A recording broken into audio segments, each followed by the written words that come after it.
Hello dear students, welcome back to the biology class. So all of you know in the last lecture we have started with the chapter that is cell, where we discussed how we can define the word cell. Then we also discussed who discovered the first cell, which was actually a dead cell, and who discovered the first living cell. Then we also have got an idea about the instrument that is known as microscope. We have also discussed an activity through which we observe the cells which are present in onion peel. So in today's lecture we will be starting with the next topic, that is cell theory. So students, if we talk about the term cell theory, basically it includes all those statements that are related to the all organisms, that are applicable to all organisms, whether it is plant, whether it is animal, as well as other microorganisms. So basically cell theory consists of a number of statements that are related to the cells of all organisms, whether it is plant cell, whether it is animal cell, as well as whether it is microbial cell. So today we are going to see what are the various statements which are included under the topic that is cell theory.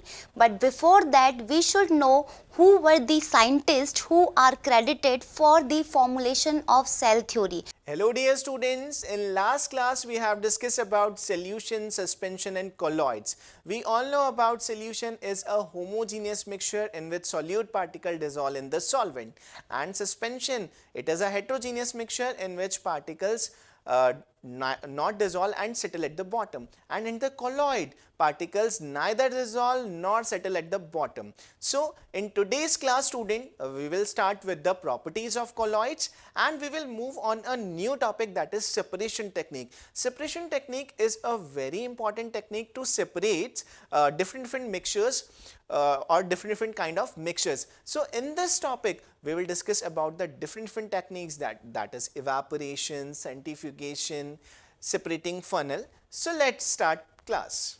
Students, let's start today's class with homework discussion.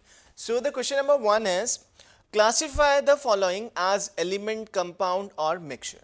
Yes, student, we have a 5 substances, so we have to classify into element, compound or mixture. So first of all we have to know about the element, compound and mixture. Elements made up of one kind of atom or same kind of atom. Compounds, when two different kind of elements are chemically combined in a fixed ratio of mass, they form compound. And the mixture, when two or more substances are mixed physically in any proportion of mass. So let's start.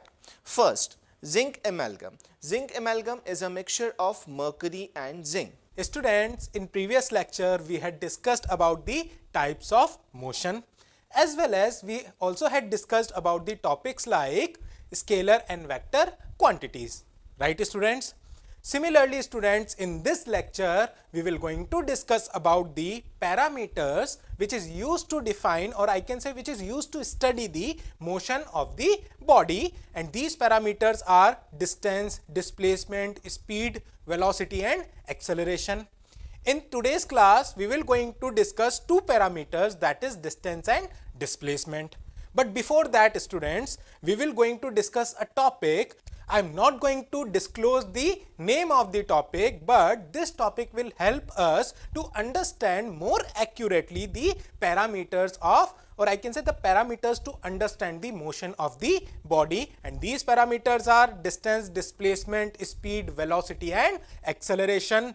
What are these parameters? How we will going to discuss this? We will going to discuss in upcoming lectures, right students? So first we need to know the significance and need of the topic, whose name is unknown right now, but how it will help us to understand the motion of the body. Let's discuss with an example.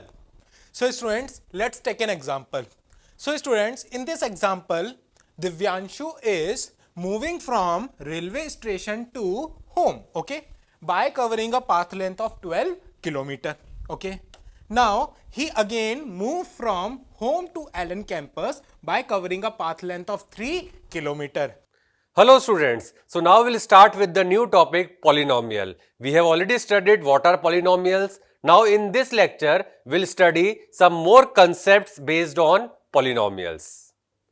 So now first we'll understand what are polynomials, and accordingly we'll understand the definition of polynomial and what are different types of polynomials we have, right? So first we'll understand what are polynomials. An algebraic expression of the form p of x denotes polynomial in variable x. Whenever it is written p of x, right? So p of x is actually a function that is polynomial in variable x. So whatever term is there in the bracket, it means that term will be the variable in that polynomial. So p of x is the polynomial in variable x, and it is of the form an into x to the power n plus an minus 1 into x to the power n minus 1 plus an minus 2 into x to the power n minus 2, and so on, a1 x1 plus a0 x0. So this is the way of representing polynomial. So it's an algebraic expression. Obviously it is an algebraic expression,